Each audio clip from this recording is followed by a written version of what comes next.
আসসালামু আলাইকুম বন্ধুরা, আশা করি আপনারা সকলেই ভালো আছেন আর আপনারা দেখছেন এমডি ভয়েস টিভি।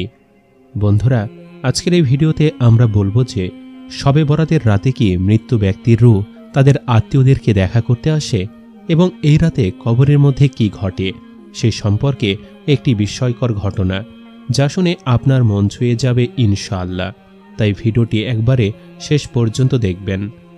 শবে বরাতের রাত উপলক্ষে অনেক মুসলিম ভাইয়ের মাঝে কিছু ভ্রান্ত ধারণা রয়েছে, যেমন মৃত ব্যক্তির আত্মা দুনিয়ায় থাকা তার জীবিত আত্মীয় স্বজনদের কাছে ফিরে আসে এবং তাদের সঙ্গে ইবাদতসহ অনেক কাজে লিপ্ত হয়ে থাকে, কিংবা মৃতদের আত্মীয় জীবিতদের সাথে দেখা করতে আসে এবং তাদের খোঁজ খবর নেয়। প্রথম কথা হলো, মৃত ব্যক্তিরা কখনোই তাদের আত্মীয় স্বজনদের কাছে আসে না আর আসতে পারে না। আল্লাহ তাআলা তাদেরকে এই ক্ষমতা দেননি, কুরআন হাদিস দ্বারা প্রমাণিত নয়। এমনকি নবী রাসূলদেরকেও এই ক্ষমতা দেওয়া হয়নি। তাদের আত্মা পৃথিবীতে আসে না, কিন্তু আল্লাহ তাআলা তাদের কাছে উম্মতের আমলগুলো পৌঁছে দেন। যেমন হাদিস রয়েছে, কেউ যখন আমার উদ্দেশ্যে দরুদ এবং সালাম পাঠ করে, তখন আল্লাহর বিশেষ একদল ফেরেশতা নিয়োগ করেছেন যারা আমার নিকট এসে সংবাদ পৌঁছে দেবে।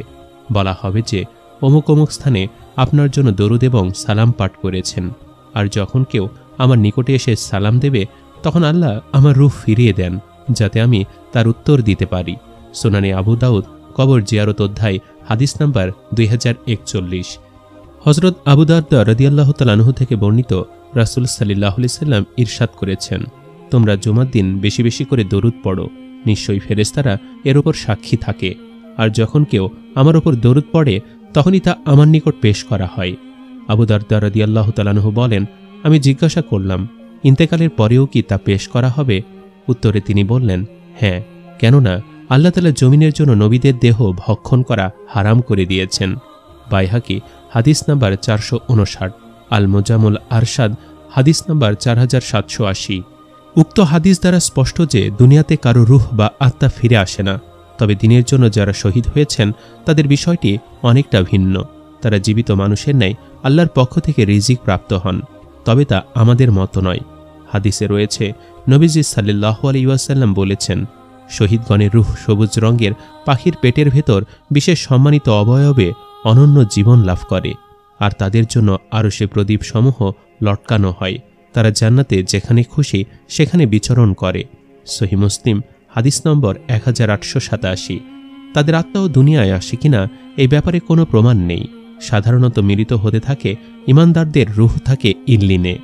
ইল্লিনের পরিচয় দিয়ে মুফাসসির সাহাবী হযরত আব্দুল্লাহ ইবনে আব্বাস রাদিয়াল্লাহু তাআলা আনহু বলেন, ইল্লিন অর্থ জান্নাত অথবা সপ্তম আকাশের আরশের নিচে অবস্থিত একটি স্থান। আর কাফেরদের রূহ থাকে সিজ্জিনে। এটা জাহান্নাম নয়, কিন্তু এখানের পরিবেশ জাহান্নামের মতোই।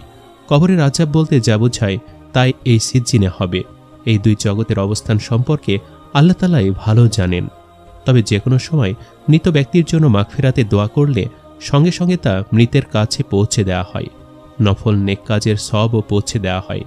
বিশেষত দান সদকা দুনিয়ায় করে যাওয়া তার সাদগায়ে জারিয়া, দিন ইলম প্রচারের ব্যবস্থা এবং নেক সন্তানের দোয়া মৃত্যুর পরও সবসময় তার রুহে পৌঁছে থাকে। যে কোনো সময় মৃতের কবর জিয়ারত করলে, তাকে সালাম ও দোয়া জানালে তৎক্ষণাৎ আল্লাহ তাআলা ওই ব্যক্তির রূহ কবরে ফিরিয়ে দেন আর সে সালামের জবাব দেয়। পরিচিত হয়ে থাকলে জিয়ারতকারীকে চিনে থাকে। যারা ধারণা করেন যে মৃত ব্যক্তির আত্মা শবে বরাত, জুম্মার রাত বা বিশেষ রাতে জীবিত আত্মীয়দের সাথে দেখা করতে আসে, ধারণাটি একেবারেই ভুল এবং ঈমান বিধ্বংসী। এই ব্যাপারে কুরআন হাদিসের কোনো বর্ণনা পাওয়া যায় না। তো বন্ধুরা, এই ছিল আমাদের আজকের এই ঘটনা। কেমন লাগলো কমেন্ট করে আমাদের অবশ্যই জানাবেন। আজ তাহলে এই পর্যন্তই। আপনারা ভালো থাকবেন, সুস্থ থাকবেন। আল্লাহ হাফেজ।